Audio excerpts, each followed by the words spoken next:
The phone fell from my hand somewhere between the bedroom door and the window. I remember the screen cracking against the hardwood floor because sound travels differently when you're in shock. It echoes in ways that feel significant, like your brain is grasping for any detail that makes sense. 3 months of unemployment. 3 months of networking calls and portfolio reviews and interviews that ended with polite rejections. I'd finally scheduled a meeting with a firm for the following Monday. New opportunity. Fresh start. That was supposed to matter. That was supposed to change things. Instead, I was learning that the world could change in ways that had nothing to do with my carefully constructed plans.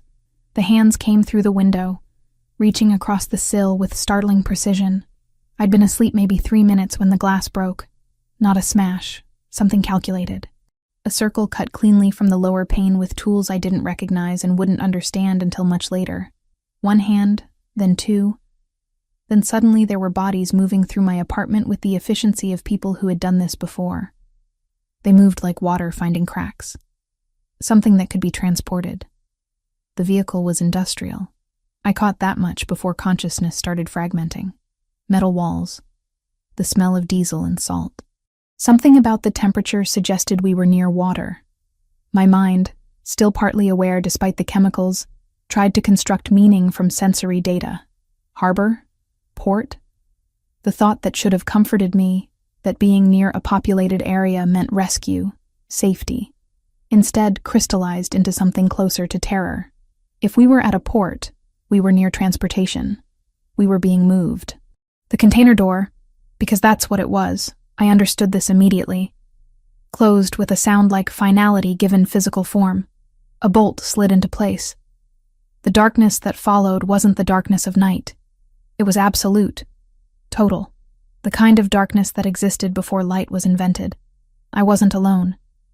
I could hear them almost immediately. Small sounds, breathing, a muffled sob, the scrape of fingernails against metal. How many? I couldn't tell.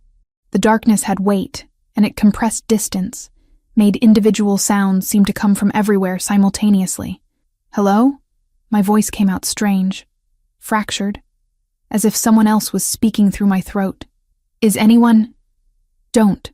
A woman's voice interrupted. Asian accent. Calm in a way that suggested she'd been in this darkness before and had accepted certain things about it. Just don't. Talking uses energy. You'll need the air.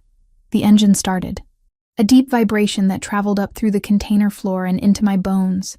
My stomach registered the motion before my brain caught up. We were moving, being transported somewhere. Every rational thought I possessed wanted to construct escape scenarios, to imagine how this might be resolved, to believe that my architecture degree and my family and the person I'd been 7 hours ago mattered enough that someone would come looking. I didn't believe any of it. The other woman who'd spoken, she said her name was Camilla, though I wondered if it was true or a protective fiction, told me we were being trafficked. The word hung in the darkness between us like something toxic that shouldn't be named but had to be. Trafficked.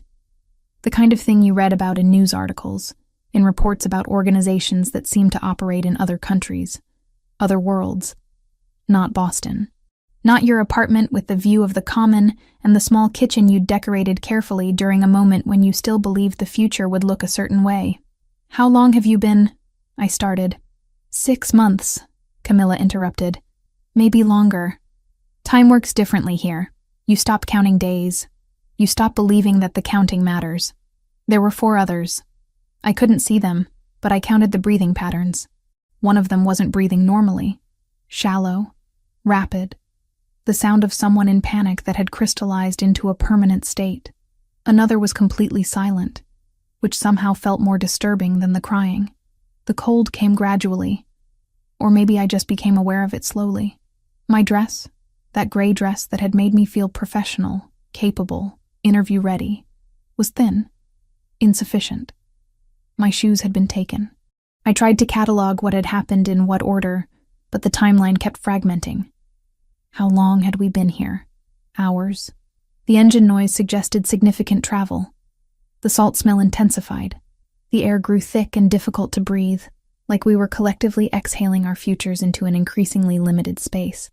One of the silent women started moving. not escaping, just shifting, pressing against the container walls as if she might find a give, some weakness in the construction. There wasn't any. This container had been built to hold cargo. We were cargo now. "They're taking us to the docks," Camilla said. She was sitting near me, close enough that I could smell her. Fear, yes, but also resignation. At least that's what happened to me. They collect us, transport us by ship, then transfer to distribution. Distribution to where? Anywhere that pays. The words didn't fully process. Or they processed, but my mind refused the full implications. I'd read about trafficking. I'd seen documentaries. I'd felt the appropriate emotional response to other people's tragedies, but I hadn't believed, in any fundamental way, that it could happen to me. That the thing your parents warn you about, that feels abstract and distant when you're an employed 26-year-old professional, could become your actual reality in the span of minutes. I was learning otherwise. Hours accumulated, or what felt like hours. The container shifted occasionally. Loading operations, Camilla explained in her flat voice. More people were added. We made room for them because we had no choice. The air became increasingly difficult. Someone was crying constantly now, not just tears. Full-body sobs that shook the entire container because sound amplifies in confined spaces. I wanted to comfort her. I tried to reach toward the sound. But what comfort could I offer? We were trapped in metal darkness waiting for a future we didn't want to imagine. The motion changed. The rumble deepened. We weren't just moving now. We were floating. The container swayed slightly, a motion that was incredibly disorienting in absolute darkness. The ship was moving. We were at sea now, heading toward a destination that nobody in this container would have chosen. And then, without warning, everything changed. The sound came first. Gunshots. Rapid fire. Loud enough to cause actual pain in my ears. The other women screamed. I was screaming too, but the scream came out as something primal and instinctive, divorced from rational thought. The container lurched. Someone fell hard against metal. The violence outside continued. More gunshots, shouting, the sound of what might have been sirens. I thought we were dying. That seemed like the most rational conclusion given the available information. We were trapped. Something violent was happening beyond the container walls. Logic suggested we were casualties of whatever conflict was occurring. Trapped casualties who wouldn't survive to become victims of whatever fate awaited us. But then, silence. The kind of silence that follows violence and carries its own weight. And then the bolt sliding back. Light. The concept of light seemed almost fictional after hours of absolute darkness. It came through the opening container door in a way that made my eyes water. Made me cover my face with hands that didn't feel entirely like mine anymore. Behind the light, movement. A silhouette. A man. Tall. The kind of physical presence that seemed to take up the space even before he spoke. "Come out," he said. English, with an accent I couldn't identify. Slowly. One at a time. "You're safe now." I asked about the other women. The one who sobbed until the container seemed to vibrate with it. The one who never made a sound. And Camila, who had taught me how to breathe in the dark. Alessandro said names were being matched, that hospitals and shelters were a better kind of triage than bravado. 2 days later, a victim advocate called. Camila had a bed, a doctor, and paperwork with her real name on it. The advocate gave me a card for a counselor who specialized in people who spoke in floor plans and alarms. I went because there are rooms you can only enter if someone else holds the door. She didn't ask me to retell the worst night. She asked me to list the decisions I had made that were mine. We filled a page. I left with homework that sounded like logistics. Eat with both feet on the floor, lock the phone in a drawer after midnight, name one thing I would not negotiate. The list made the day feel measurable. I didn't know her last name, but I knew the relief that came with the word stabilized. Weeks later, the advocate left a voicemail I played 3 times. Camilla had asked to be transferred to a different city, somewhere she could walk without translating every doorway. I didn't keep the message, but I kept the timestamp. Small facts you can carry without cutting yourself. And it was the first proof that the darkness we'd shared could end in different rooms, with different lights. The irony of those words, "You're safe," would take weeks to fully process. But in that moment, standing on solid ground for the first time since the chemical-soaked cloth had come down across my face, I held on to those words like they were the only true thing left in a world that had revealed itself to be fundamentally different from what I'd believed. The man reached down to help me to my feet. His hand was warm. His eyes were dark brown, impossible to read. Behind him, federal agents were securing the dock, covering bodies with tarps, securing the scene of violence that had apparently been my salvation. "What's your name?" he asked. "Olivia," I said. The word felt foreign, like it belonged to someone else. Someone who'd had a future planned out, an apartment, an interview scheduled for Monday. "I'm Alessandro," he said. Alessandro came by in a jacket that made him look like a decision someone else had already made. He stayed at the threshold the way people do when they know they've taken too much space before. I told him my rules. No surprises, no midnight plans announced at 11:59. And if he needed to choose between Empire and Oxygen, he'd choose Oxygen. He said that wasn't how empires worked. I said then it wasn't my problem to fix. He laughed once, the good kind, the kind that admits the room just changed, and nodded. We shook on it like it was business, because it was. "You're coming with me." It wasn't a question. But then again, I wasn't really in a position to ask questions anymore. I followed him toward whatever came next, understanding only that everything I'd been was now behind me, sealed away in that metal container like a past that could never be fully recovered. The car ride took approximately 40 minutes. I know this because the part of my mind that wasn't in complete dissociation kept counting. 40 minutes meant distance. Distance meant they couldn't bring me back immediately. Distance meant something, or nothing. My brain kept grasping for logic in a situation that had revealed itself to be fundamentally illogical. Alessandro sat across from me in the backseat of a black SUV. He didn't speak during the drive. Neither did the two men who flanked him. I watched the city of Boston blur past the tinted windows, trying to construct meaning from what I was seeing. We were heading west, away from the water. "The penthouse," he'd said. His penthouse. "Why did you stop them?" I asked at some point during that 40-minute drive. My voice sounded strange, hollowed out. "Because they were operating in my territory," Alessandro said simply. "Russian cartel. They didn't have permission." Permission. As if this was a matter of bureaucratic oversight, rather than human beings being transported like cargo. I wanted to feel anger at that response. Instead, I felt something closer to numbness. The numbness was better. The numbness meant I didn't have to process the full implications of being saved by someone whose primary concern was territorial violation rather than human trafficking. "What happens now?" I asked. He didn't answer immediately. When he did, his voice carried that same calm that I'd heard at the docks. "Now you rest. Now you recover. Now you understand that you're safe." The penthouse occupied the top floor of a building in Back Bay. Floor-to-ceiling windows. Modern furniture arranged with geometric precision. Art on the walls that probably had artist names and exhibition histories attached to it. It was beautiful in the way expensive spaces are beautiful. Carefully curated, void of genuine comfort, designed to communicate wealth rather than provide sanctuary. "You'll need medical attention," Alessandro said as soon as we arrived. It wasn't a question. He was already on his phone, already arranging things. A doctor arrived within the hour. I texted my mother a photo of the skyline because words felt like a courtroom I wasn't ready to enter. She called in seconds. I didn't tell her about the container. I told her I was safe, that I'd explain the rest when I had language that didn't taste like metal. She believed me the way only mothers do. On credit, with interest.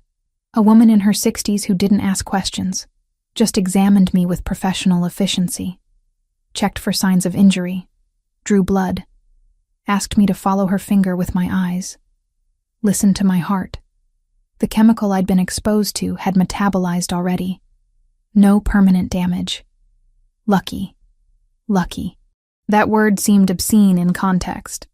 The doctor left medications and instructions. Hydration. Rest. Trauma responses were normal. The medications would help with sleep if I found myself unable to achieve it naturally. I didn't tell her that sleep seemed impossible. That closing my eyes meant returning to the container, meant experiencing the darkness over and over. Alessandro showed me to a bedroom.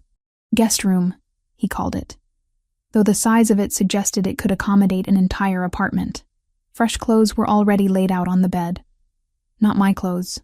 Clothes that fit me perfectly despite the fact that no one had taken my measurements. Soft fabrics, earth tones, a cream-colored sweater, warm brown pants.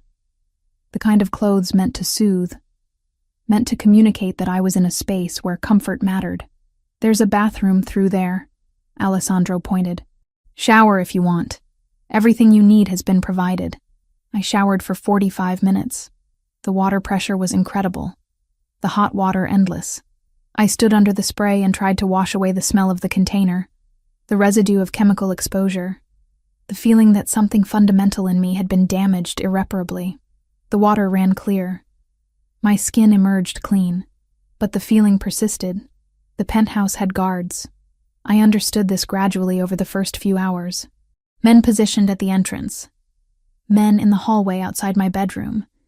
Men visible through the windows standing on the building's perimeter. They weren't treating me as a guest. They were treating me as something that required security, something precious, or something dangerous. I couldn't decide which.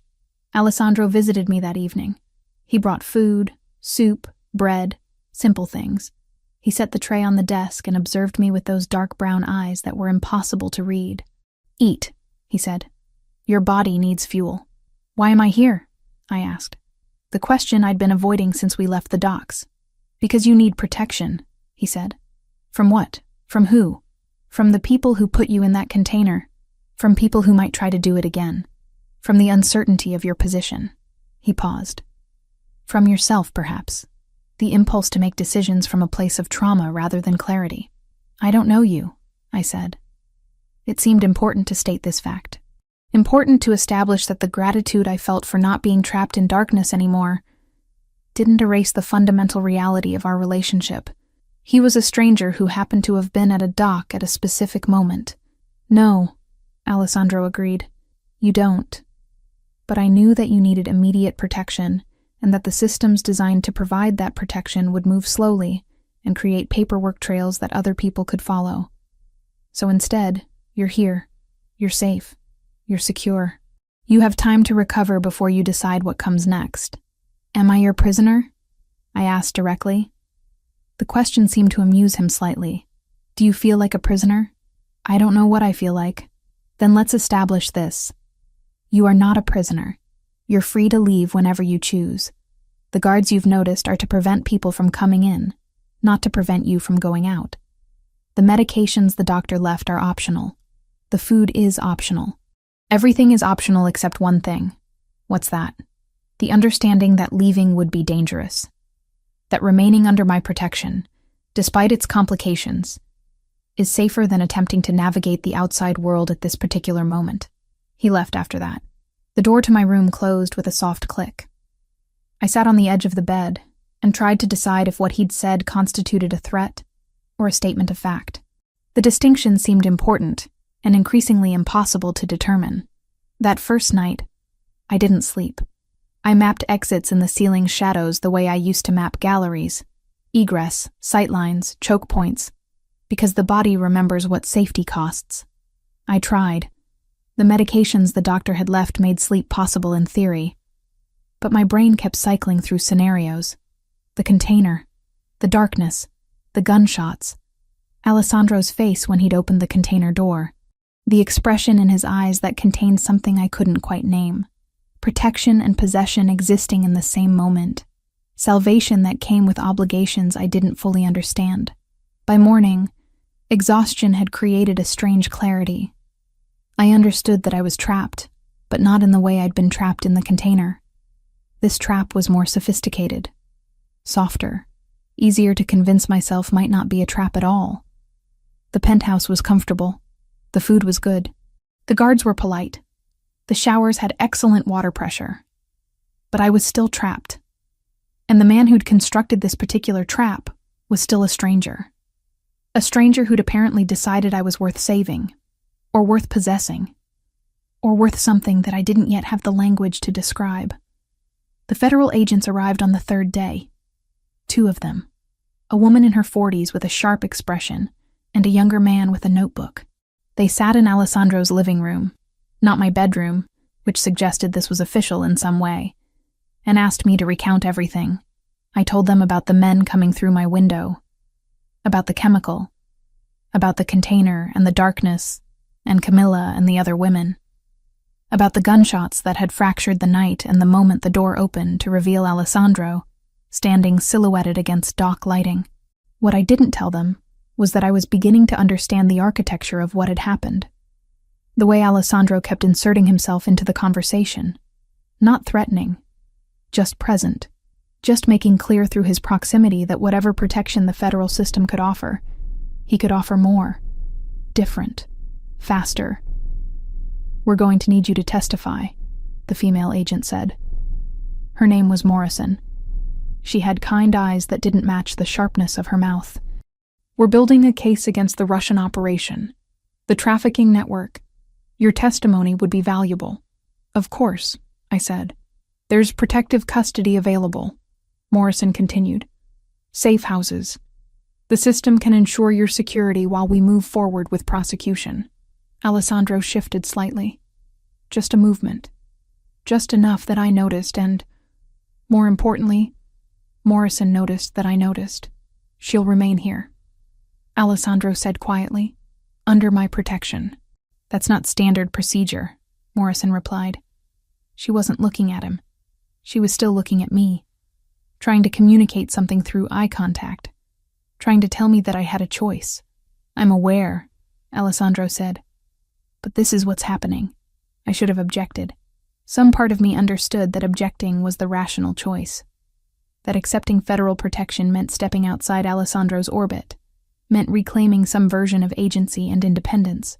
But that part was quieter now, worn down by days of realizing that the system Morrison represented had failed to protect me when I was taken from my apartment, that the same system had failed to notice I was missing until I could no longer be ignored.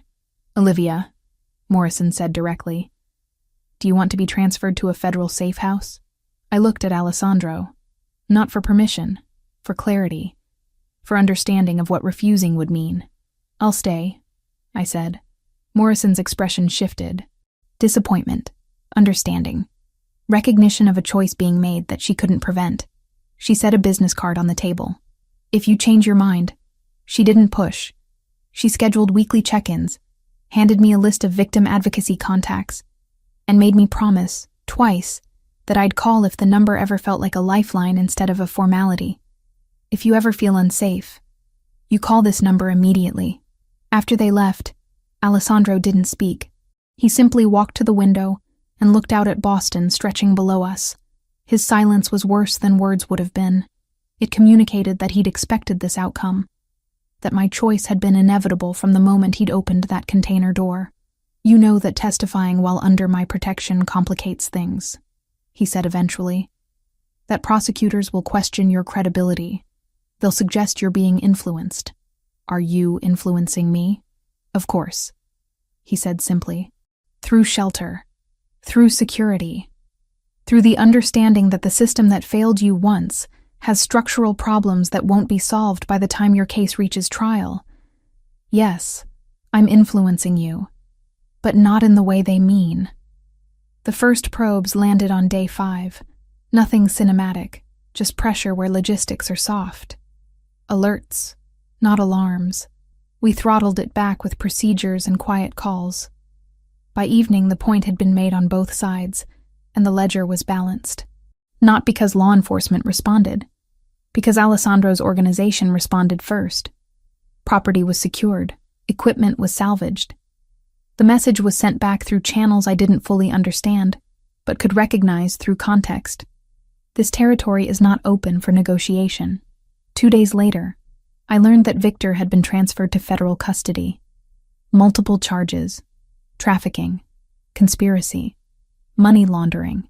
The Russian cartel's operation in Boston was effectively dismantled, not because of federal work alone, because Alessandro had decided it represented too much of an incursion into his territory, and had responded with organized force that left no ambiguity about who controlled what. I sat in the penthouse studying his face while he reviewed reports on a tablet. This was the man who'd saved me. This was also the man who'd systematically destroyed an entire organization. These two facts existed simultaneously and didn't cancel each other out. "I need to understand something," I said. "Why did you actually save me?" "Because the Russian cartel was in your territory, yes, but you could have addressed that without bringing me here, without protecting me. Why did you choose that?" Alessandro set down the tablet.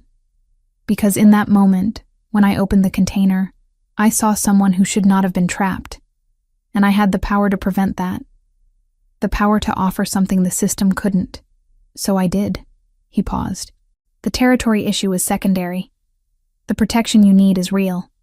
Both things can be true." "I don't know if I believe that," I said. "Believe what you need to believe," Alessandro replied. "But stay, at least until the testimony is complete. At least until you've processed enough of what happened that you can make decisions from clarity rather than trauma." I agreed, because the alternative was stepping back into a world that had proven itself fundamentally hostile. I agreed, because safety, even safety constructed from complicated motivations, seemed better than the uncertainty outside these walls. I agreed because I was beginning to understand that Alessandro Ricci existed in moral spaces I'd never had to navigate before. Spaces where protection and possession weren't contradictory, where salvation came with obligations that weren't entirely clear. The penthouse felt different after that. Less like a prison. More like a strategic position. I was no longer just surviving. I was beginning to exist in the complications of Alessandro's world.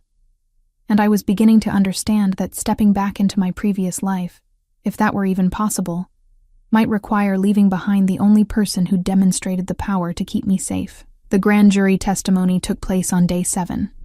Federal prosecutors had been coordinating with Alessandro's lawyers for days, which seemed like an odd alliance, but made sense when you understood the mechanics of what was happening.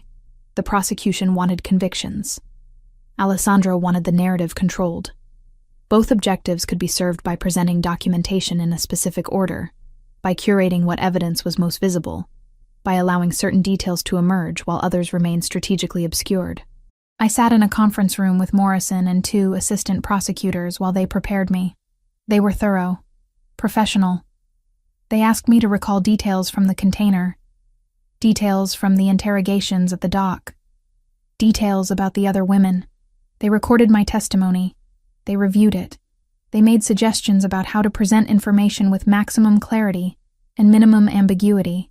What they didn't ask about was Alessandro. What he'd done. How he'd known to intervene at the precise moment.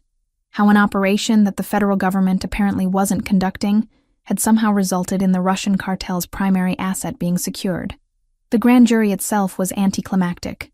12 citizens listening to my recounting of trauma. Listening to prosecutors present documentation that Viktor Sokolov had orchestrated a human trafficking operation spanning 3 continents. Listening to evidence of money laundering. Evidence of conspiracy. Evidence of coordination with other criminal organizations. By the end of the day, an indictment had been issued. Viktor Sokolov was in federal custody, facing charges that carried mandatory minimum sentences. The Russian cartel's operation in Boston was being dismantled in public filings, while the streets adjusted in private. The documentation was made public. The prosecution held a press conference, and I became visible. Not by choice, by design. Alessandro had made strategic decisions about where I should appear, what events I should attend. He'd arranged for me to be photographed at a charity function 3 days after my testimony. Me in a burgundy dress, not navy, not the color I'd expected to become defined by, standing beside him at a function benefiting trafficking survivors. The photograph made the evening news. The caption described me as a survivor, as someone who'd escaped the Russian trafficking network, as someone now under the protection of prominent Boston businessman Alessandro Ricci. "Why am I being used?" I asked him directly after seeing the photograph on the news. We were in the penthouse. He was reviewing documents at the dining table. He set them aside with the precision that characterized all his movements. "You're not being used," he said. "You're being protected. There's a difference. That photograph is being used. I'm in it." "Yes," he agreed. "That's intentional. The more visible you are, the less viable you are as a target. Harming you now would create a public incident, would draw attention that no remaining Russian assets want. Visibility is protection, or visibility is branding," I said. "You're positioning yourself as someone who rescues victims, someone who protects. It builds a particular kind of reputation." He didn't deny it. He simply looked at me with that expression I was learning to read. Not quite satisfaction, more like recognition that I was beginning to understand the architecture of his world. "Both things are true," he said finally. "You are genuinely protected by your visibility. And yes, my reputation benefits from being associated with that protection. The world doesn't operate on pure motivations, Olivia. It operates on intersecting incentives. Understanding that is the beginning of wisdom." Over the next several days, information emerged about Victor. He was in federal custody at a detention facility in Massachusetts. He was facing trial on 7 counts related to human trafficking, money laundering, and conspiracy. His bail had been set impossibly high. He wouldn't be making it. The Russian cartel's network in Boston collapsed almost immediately after his arrest. Lower-level operatives were arrested. Assets were seized. The operation that had taken me from my apartment was officially over. Federal authorities declared a victory. The news reported it as such, but something about it felt incomplete. I couldn't articulate exactly what at first. The logic was clear. Victor was captured. The cartel was dismantled. I was safe.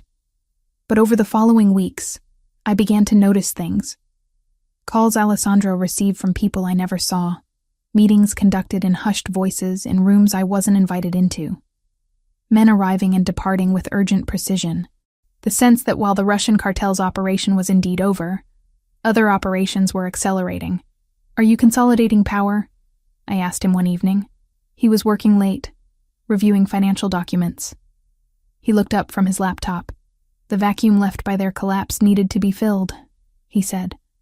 "Better by me than by someone else. Better organized. Better contained. You're expanding because they're gone." "Yes, that's not really about protecting me," I said. "That's about opportunity." "No," Alessandro corrected. "Protecting you is one thing. Expanding my organization is another.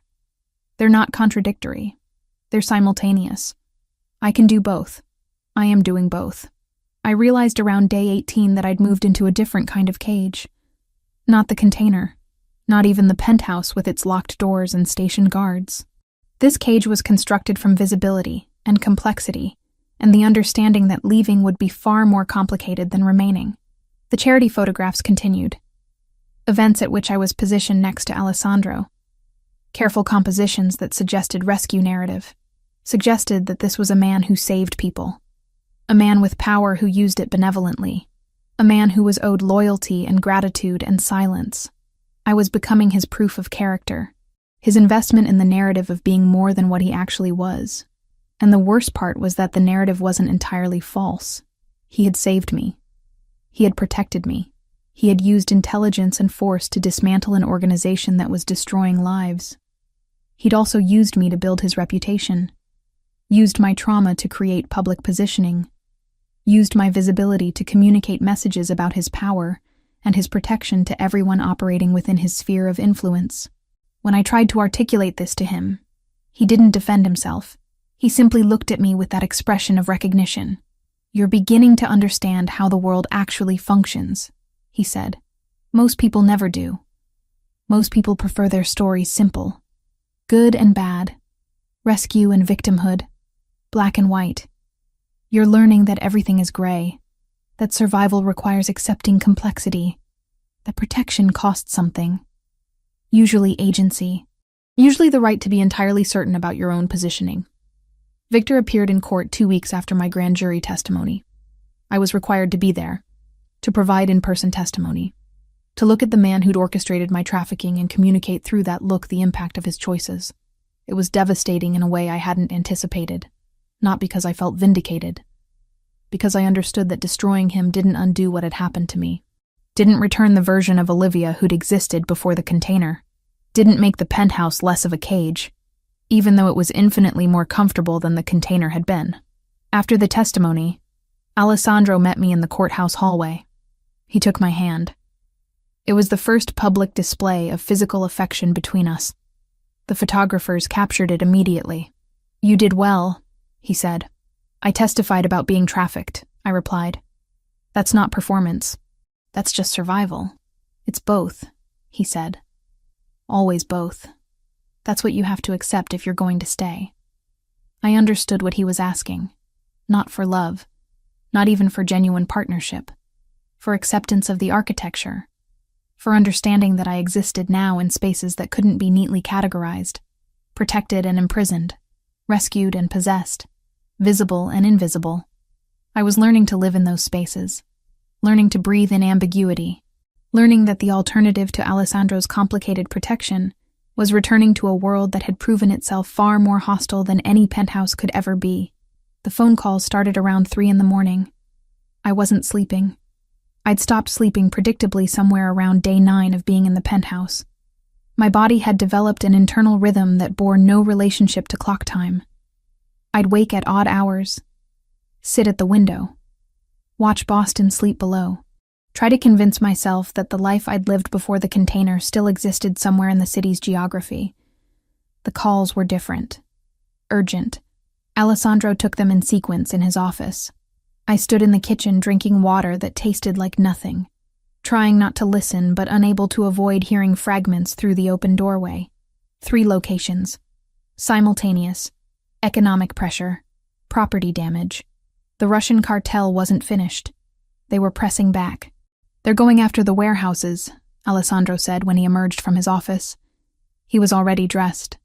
Already moving with that particular kind of precision that meant decisions had already been made, and the restaurant in Seaport, and the construction management company in Cambridge. "Why?" I asked, though I understood. Retaliation. Response to Victor's capture. Demonstration that his imprisonment didn't mean his network had ceased to function. "Because they can," Alessandro said simply. "Because they need to communicate that Victor's capture didn't eliminate them entirely. Because I eliminated their primary operation, and they need to reclaim some version of dignity through economic disruption." He made phone calls. Not many. Just enough.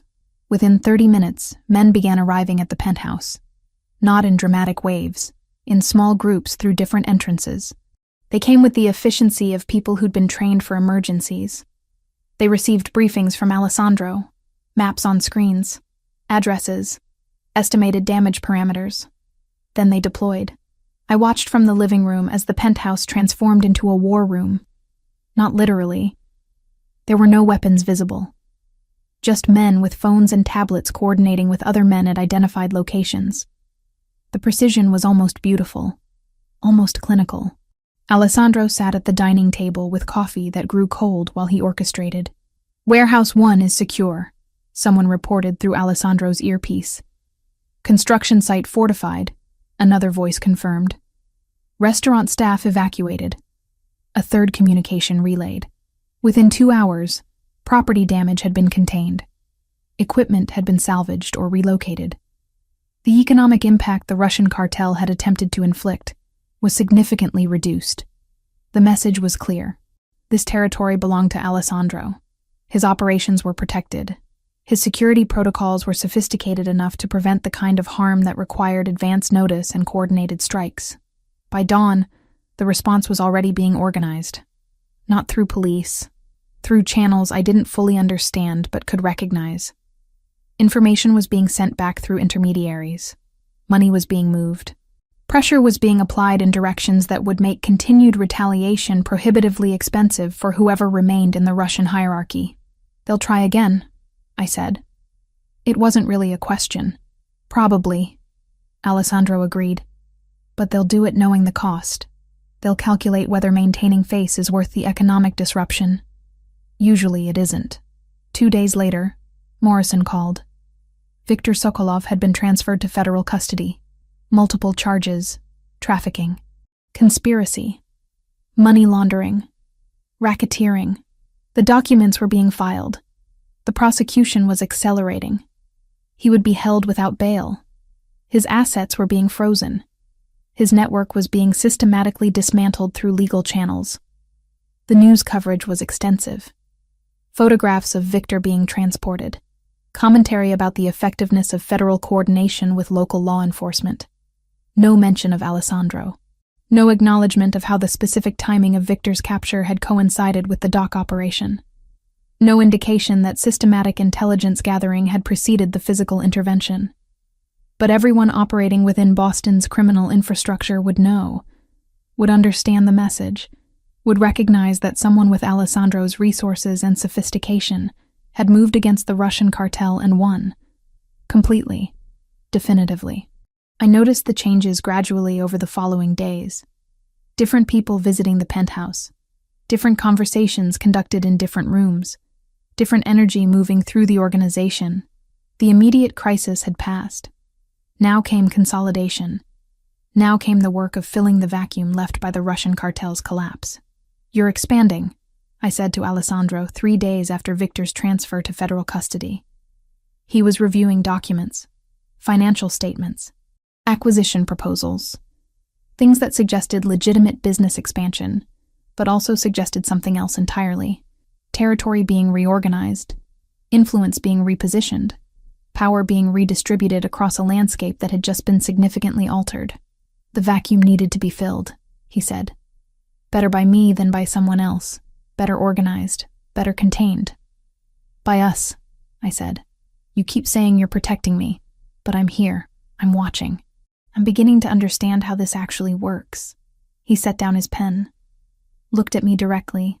"Yes, by us. You're right. That's what you need to accept if you're going to remain here. You're not a prisoner. You're not a guest. You're becoming something else. Something more complicated." I understood what he was offering. Not love, not romance, not the kind of simple emotional transaction that existed in the life I'd lived before the container.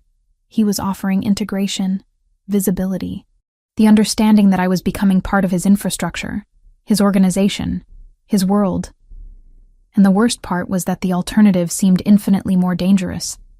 The system that was supposed to protect me had proven itself sluggish and complicated. Alessandro had proven himself efficient and responsive. He'd saved me because I was valuable. He was keeping me because I continued to be valuable. And now I was becoming something that served his interests while also being protected by them.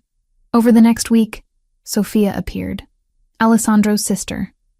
She was elegant, professional, an executive at a legitimate company that definitely had non-legitimate connections. She visited the penthouse and sat across from me with an expression that suggested she understood exactly what my position entailed. "He's not evil," she said without preamble. "That's the first thing you need to understand. He's practical. He's intelligent. He operates within a system that requires certain moral compromises. But he doesn't prey on innocent people. That distinction matters." "Why are you telling me this?" I asked. "Because you're staying," Sophia said simply.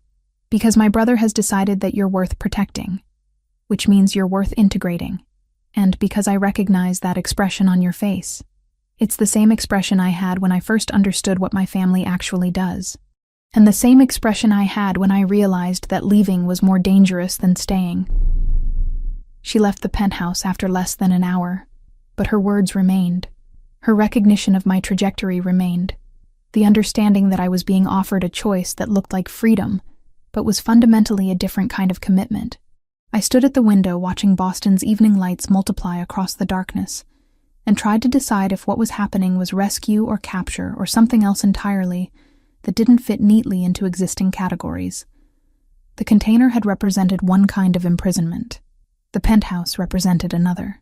But somewhere between those two extremes lay a version of life that included agency. That included choice. That included remaining, because staying served my interests as much as it served his. And maybe that was enough. Maybe that was survival translated into something that could resemble a life. The news came through formal channels. Viktor Sokolov's trial date had been set. 7 months away. Enough time for discovery. Enough time for the federal system to build its case. Enough time for me to understand what my role would be. Enough time to decide if testifying in open court was something I could survive. Morrison visited 2 days after the trial date announcement.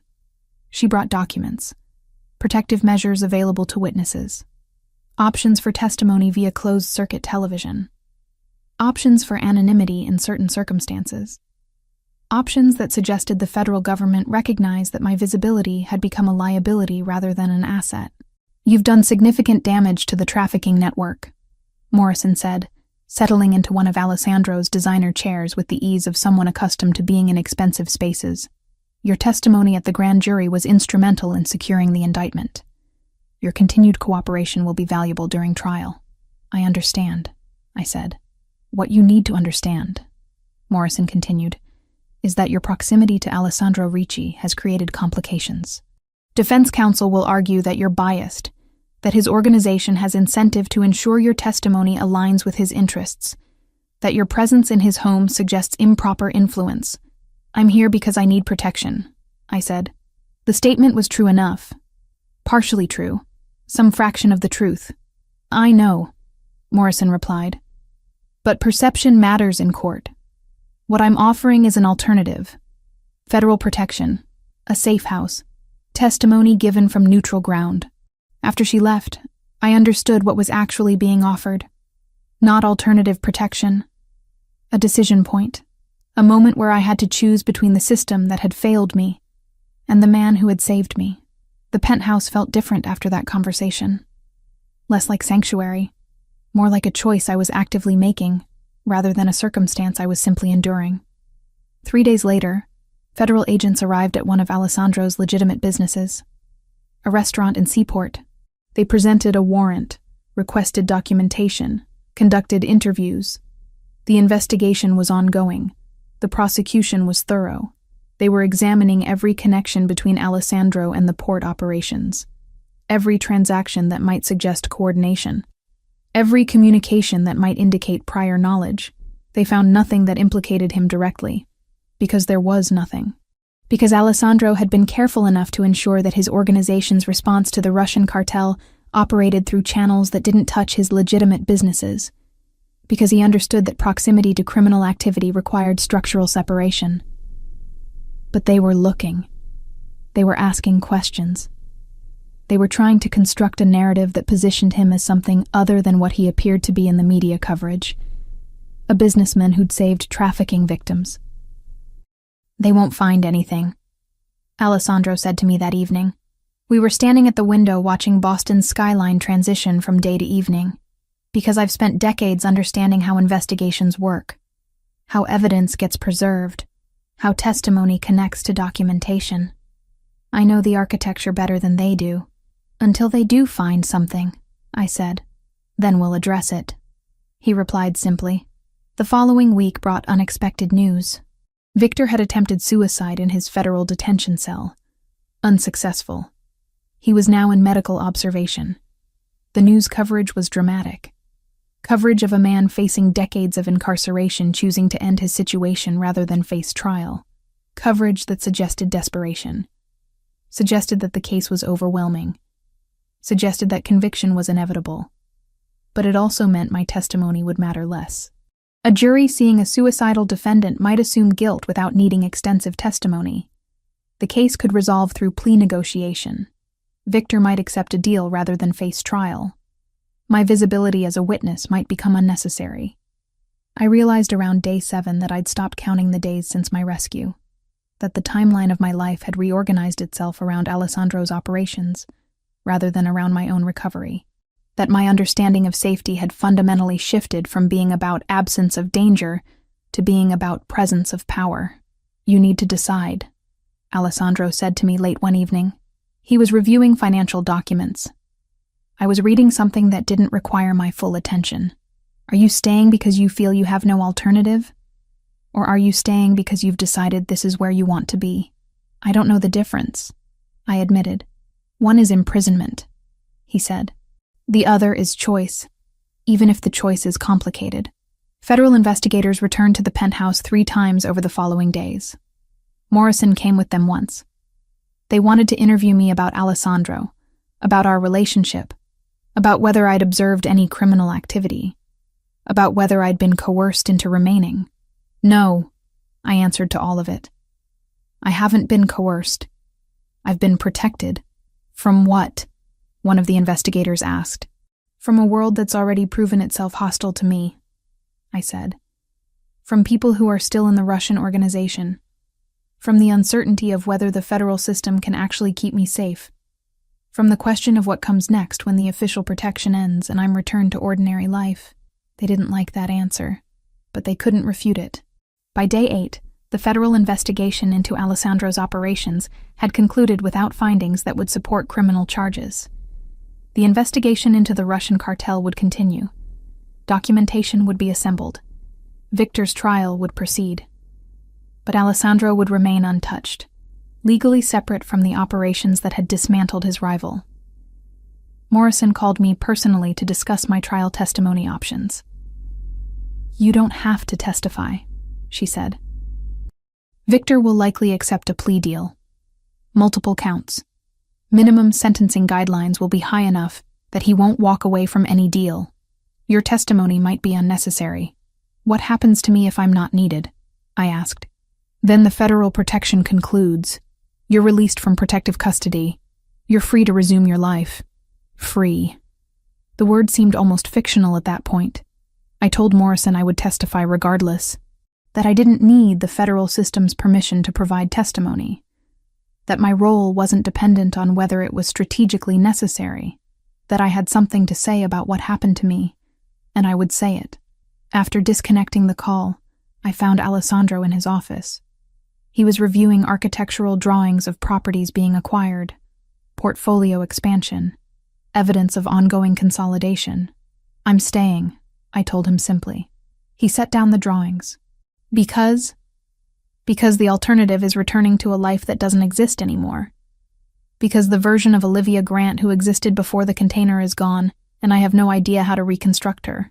Because you're offering something that resembles safety even if it's complicated. I paused.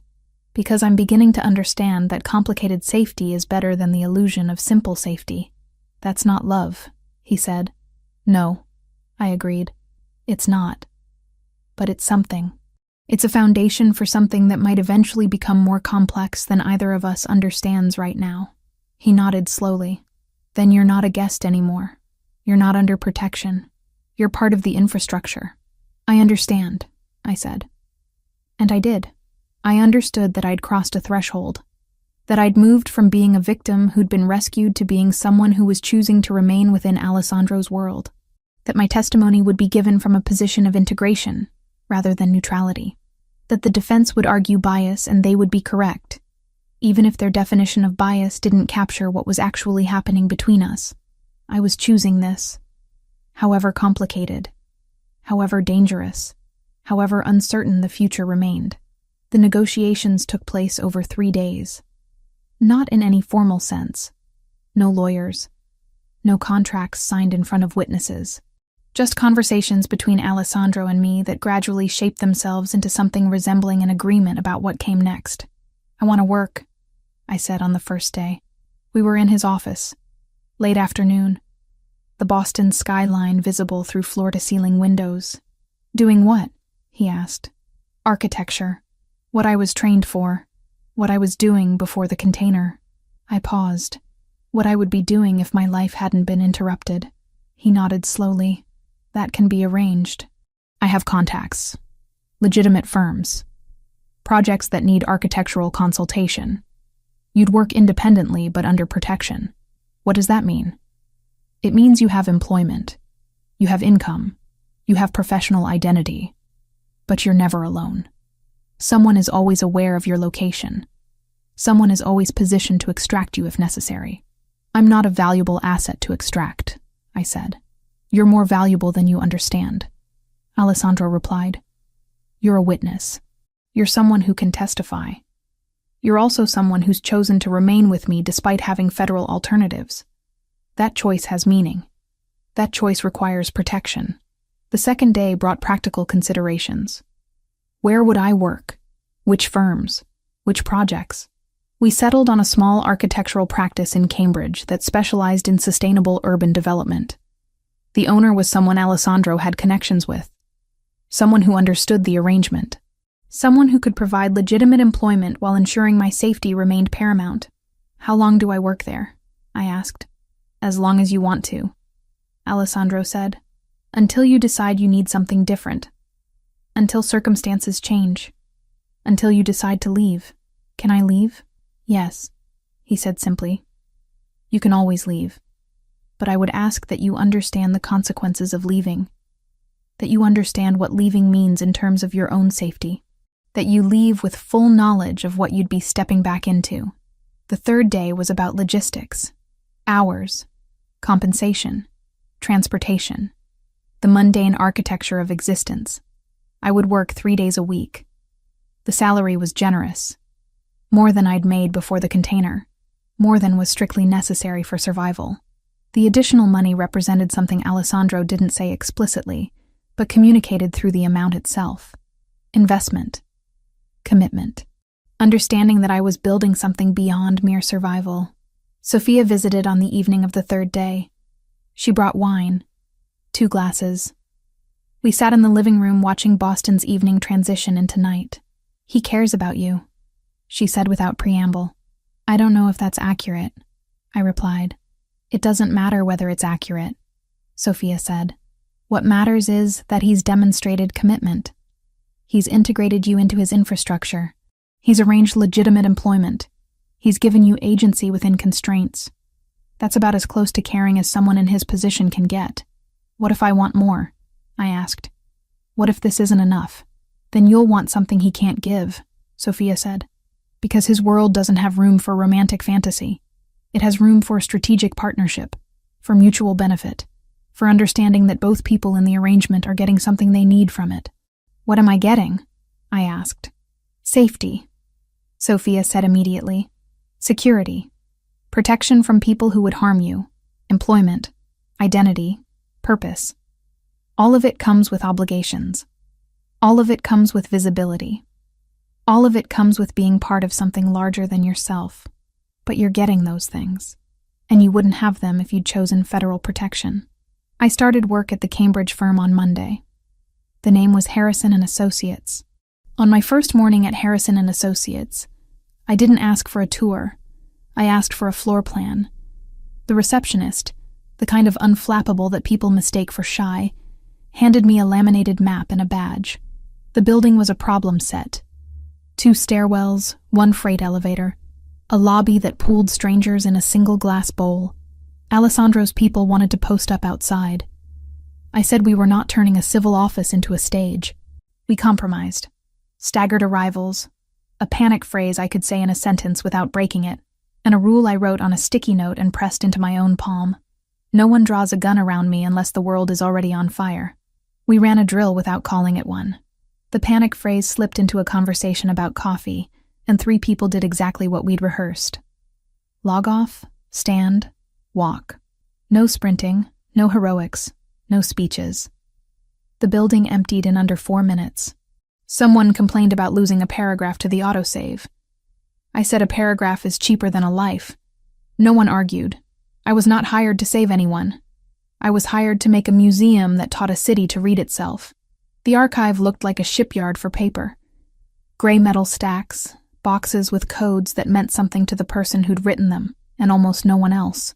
2 days later, we pushed the tables together and called it a charrette because names make people braver. A teacher from Dorchester wanted her students to see the city like a palimpsest. A bus driver from East Boston wanted a wall of roots that showed where the city pinched people without asking. An elderly couple brought a folder of permits from a bakery that had moved 3 times and survived each one. We taped everything to the wall until the room looked like the inside of a complicated head. It didn't make the city simpler. It made it legible. I started with labels, then with routes. If you want a public to move, you give it a spine. If you want a team to move, you give it an exit. By lunch, we had both. I opened my mouth to scream, and something came down hard across my jaw. Not a fist. Something textured. A cloth soaked in chemicals that burned my throat and made my vision tunnel inward toward a shrinking point of light. The gray dress I'd worn to 3 interviews that day became irrelevant. My hair, which I'd spent 40 minutes styling that morning, became just something to grab. On the way back from the museum, we ran a decoy route that Alessandro's driver called boring. Boring is a choice, I told him. We changed lanes when no one would and didn't when everyone did. A sedan that had looked like a coincidence turned into a trend and then into a mistake. At the bridge, we let it pass. At the next light, it didn't signal. The next day, we took the bus because patterns metabolize around cars. It was the sort of route where strangers become a temporary choir. The same stops, the same sighs, the same choreography of hands for the chord. No one followed. Boredom is an accomplishment you have to earn. People show you who they are when the pattern asks them to be patient. My apartment, the one I'd fought so hard to afford even during unemployment, the one that was supposed to be my sanctuary while the rest of my life reorganized itself, became a place where I ceased to be Olivia Grant, 26-year-old architect, and became something else entirely. By the afternoon, we had a stand-up that didn't pretend to be agile but was honest about blockers, a vendor who kept missing deliveries, a grant report that wanted numbers we didn't collect, a door that insisted on squealing at the worst possible moment. I drew a line on the whiteboard and asked everyone to put their problem on one side and the smallest next action on the other. We didn't solve anything dramatic. We made a list that fit on a single page. The next hit never made a noise. It arrived as a spreadsheet that didn't balance and a purchase order that aged backwards. A supplier froze our account because a fax said so. The fax number belonged to a company that dissolved last winter. We didn't call the police. We called the bank, the bank's lawyer, and the lawyer's calendar. By midnight, the freeze was a note. By morning, the note was an apology. And by lunch, the apology was a clause in a new contract. Less cinematic, more permanent. Small practice. 5 architects. Work focused on sustainable development. Mixed-use properties. Urban revitalization. Important work. Work that felt like it mattered. My office was small but well-designed. Morning light through eastern windows. Quiet enough to concentrate. Visible enough that people knew I was there. On my first day, I understood immediately that everyone working there knew exactly what I was. Not explicitly, but through the careful way they treated me. The gentle professionalism. The understanding that my presence in their firm represented something beyond normal employment. At lunch, the principal architect, a woman named Helena in her 50s, sat across from me in the break room. "Alessandro explained your situation," she said without preamble. "I want to be clear about something. You're safe here. Your work is legitimate. Your role is genuine. But you're also being protected. My responsibility is to ensure that protection doesn't interfere with the work you're doing." "What happens if it does?" I asked. "Then we adjust," Helena said simply. "We move your schedule. We adjust project assignments. We do whatever is necessary to maintain both the legitimacy of your employment and your safety." Over the following weeks, I began to understand how Alessandro's world actually functioned, how legitimate and illegitimate operations could exist in parallel, how someone could be genuinely interested in sustainable urban development while simultaneously running operations that operated outside legal constraints, how protection could coexist with purpose. I was working on a project involving a mixed-use development in Jamaica Plain when federal investigators returned to ask about my trial testimony timeline. Victor was considering a plea deal. Within days, the rumor hardened and then fractured. Offers on the table, counter offers in the air, nothing signed. By the time the motions calendar settled, the deal was smoke, and the path pointed back to trial. The motions calendar became a weather report. Routine, occasionally violent, always slightly wrong. Subpoenas arrived with the thud of thin bricks. Discovery felt like moving an attic with your hands, box by box, label by label, the shape of the whole only visible when you sat on the floor at the end and counted what was missing. Multiple counts, mandatory minimum sentencing. My testimony was no longer strictly necessary, but I could still provide it if I chose. "I'll testify," I told Morrison when she called. "You understand the defense will argue bias?" she asked. "Yes," I said. "You understand they'll suggest you've been influenced by your proximity to Ricci?" "Yes," I said again. "But I'm testifying about what happened to me. That's not influenced. That's just truth. After disconnecting, I understood what I'd actually chosen. Not Alessandro. Not protection, but integration into something larger. Something that included legitimate work. Something that included agency within constraints. Something that included being part of an infrastructure that served purposes beyond my individual survival. Alessandro was waiting when I returned to the penthouse that evening. He had documents spread across the dining table. Architectural drawings, property acquisitions, business expansion. His world. Your trial testimony is scheduled for 3 weeks from now, he said. I know, I replied. You understand what that means? Yes, I said. It means I testify about what happened. It means I'm visible. It means people know I'm connected to you. It means everything becomes more complicated. Yes, he agreed. All of that, and you're still choosing to remain? I looked at him across the table, at the carefully controlled expression, at the intelligence in his eyes, at the understanding that we were two people who'd found each other through trauma and constructed something that resembled partnership. Yes, I said. I'm choosing to remain. 7 months slid by in increments that didn't feel like time. Status conferences, discovery skirmishes, a calendar that kept ratcheting toward a fixed point. When the date finally landed and held, before the courthouse, there were rooms that didn't echo. The prosecutor, careful, dry, allergic to adjectives, walked me through questions that would land, and questions that were just invitations to bleed. Morrison sat in the corner, hands folded, asking nothing until it mattered. If you don't remember, you say you don't remember, the prosecutor said. If a detail is a smell or a color and not a date, you say that. Jurors live in houses. Give them rooms to stand in. We practiced the part where I would need to say his name and the part where I didn't. We practiced what silence would feel like if the air went thin. They didn't promise safety. They promised process. It was oddly kinder. The mock cross felt like being asked to fold a map while running. He didn't raise his voice. He didn't need to. So you're saying you remember the smell of bleach, but not the date, he said, not as a question. I remember the smell, I said. I wrote the date down after. And you didn't go to the police the same night.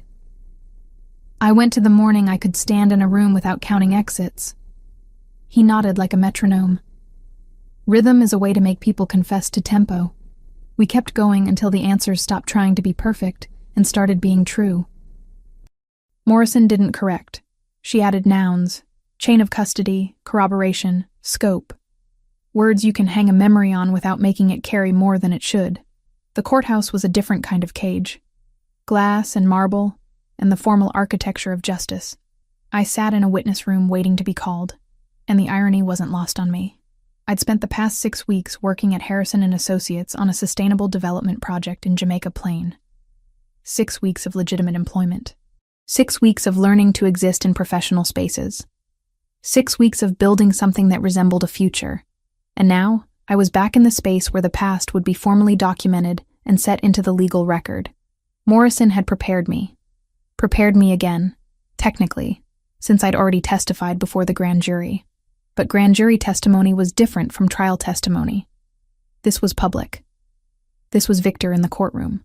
This was defense counsel asking questions designed to undermine my credibility. This was the full machinery of legal process grinding forward toward whatever resolution it would reach. The defense lawyer was a woman in her 60s. Sharp, professional. She asked me to recount the container, to describe the conditions, to explain how I knew what was happening. And then the questions shifted toward Alessandro. You say you were taken from your apartment by men you didn't know, she said. Yes, I confirmed. And the next person you remember clearly is a man named Alessandro Ricci, who was at the dock when your container was opened. Yes. And you've been living in his home for the past 6 weeks? Yes. Would you characterize your relationship with Mr. Ricci as romantic? The question was designed to make me defensive. Instead, I answered with precision. I would characterize it as complicated, I said. He saved me from immediate danger. He's provided protection that I felt I needed. Our relationship exists in spaces that don't fit neatly into existing categories. The defense counsel didn't like that answer. She tried again with different phrasing, different angles, but my testimony remained consistent. I'd been trafficked. Victor's organization had orchestrated it. The Russian cartel had operated through specific channels. I'd seen specific evidence. By the time my testimony concluded, I understood that the defense wasn't actually trying to prove Victor innocent. There was no deal left to take. Whatever had been floated had collapsed under its own math. The defense was trying to establish that the prosecution's case relied on witnesses with questionable credibility, that my proximity to Alessandro created bias, that my testimony should be weighed with skepticism. It worked to some degree. The jury heard the questions. But the evidence was overwhelming. Victor's organization had operated the trafficking network. Documentation existed. Financial records existed. Communication logs existed. My testimony provided the human element, the story of what trafficking actually meant. The verdict came on a Thursday afternoon. Guilty on 7 counts. Mandatory minimum sentencing guidelines meant Victor would spend at least 40 years in federal prison. He would likely die in federal custody. The trafficking network he'd orchestrated was officially dismantled. Morrison called me to say the investigation was closed. The federal case was resolved. I was no longer officially a protected witness. I could do what I wanted with my life. "What do you want to do?" Alessandro asked that evening. We were in his office. He was reviewing documents. I was standing at the window watching Boston's lights multiply across the darkness. "I want to keep working," I said. "At Harrison & Associates. I want to keep living here. I want to understand what this becomes if we stop measuring it against what should be happening and just observe what is actually happening." He set down his pen. "You're saying you want to remain. I'm saying I want to build something," I clarified. "Something that extends beyond survival. Something that includes work. Something that includes partnership. Something that exists in the space between what the federal system offered and what I could have rebuilt on my own." Sophia visited 2 days after the verdict. She brought wine again. We stood on the penthouse balcony watching the city below. "He's invested in you," she said. "Not just financially, strategically. He's positioned you in a way that protects his interests while also protecting yours. That's significant. What if it doesn't work?" I asked. "What if this arrangement becomes untenable? Then you leave," Sophia said simply. "But you leave with resources. You leave with legitimacy. You leave with a professional history that's clean. You leave with options that you wouldn't have if you'd made different choices." Over the following months, my life developed shape and structure. 3 days a week at Harrison & Associates working on projects that mattered. 3 evenings a week in Alessandro's penthouse. Weekends that belonged to both of us, and to neither of us simultaneously. Sophia became something like a friend. She understood the architecture of what I'd chosen, the compromises it required, the benefits it provided. Federal investigators came one final time. They wanted to close their investigation files.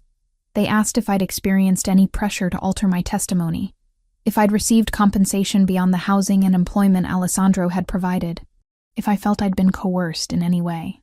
No, I answered to all of it. I testified truthfully about my experience. I remained in Mr. Ricci's home because I felt it was safer than the alternatives available to me. I accepted employment because I wanted to work. None of this represents coercion. They recorded the statement. They closed the file. My status as a trafficking victim officially transitioned to my status as a professional who'd survived trafficking and rebuilt a functional life. The mixed-use development project in Jamaica Plain moved forward. My architectural work was solid, legitimate, visible in professional portfolios and publications. I began receiving other project inquiries from firms that understood the value of working with someone who'd been publicly associated with surviving trafficking. My professional credibility increased. By month 9, Alessandro introduced me to a commercial property opportunity, a warehouse renovation project in Seaport. Legal project. Clean documentation. But positioned in a location that happened to be strategically important to his operations. He was offering me the opportunity to develop legitimate expertise in an area that served both my professional growth and his organizational interests. "This is the beginning of actual partnership," he said when he presented the opportunity. "Not protection, not arrangement, partnership." I understood what he was offering. Not love in the romantic sense, but integration. Genuine partnership where both people's interests aligned. Where my professional growth served his strategic goals and his protection enabled my professional growth. I accepted the project. 13 months after being pulled from the container, I existed in a space I couldn't have imagined. I was employed legitimately and effectively. I was developing professional reputation in sustainable urban development. I was integrated into Alessandro's infrastructure in ways that served both of us. I was protected by visibility rather than invisibility. I was building something that extended beyond mere survival. Was it perfect? No. Did it contain moral complications? Absolutely. Did it exist in legal gray areas? Frequently. But it was mine. It was a life I was actively building rather than a life that had been imposed upon me. And that distinction, I was learning, mattered more than any romantic fantasy about rescue or redemption could ever matter. The penthouse remained my residence. The work remained my purpose. Alessandro remained a presence that was becoming less about protection and more about partnership. Sophia remained the person who understood the architecture of what I'd chosen. And somewhere beneath the city streets, the world continued moving through moral complexities and strategic partnerships, and the messy reality of people making choices that didn't fit neatly into existing categories.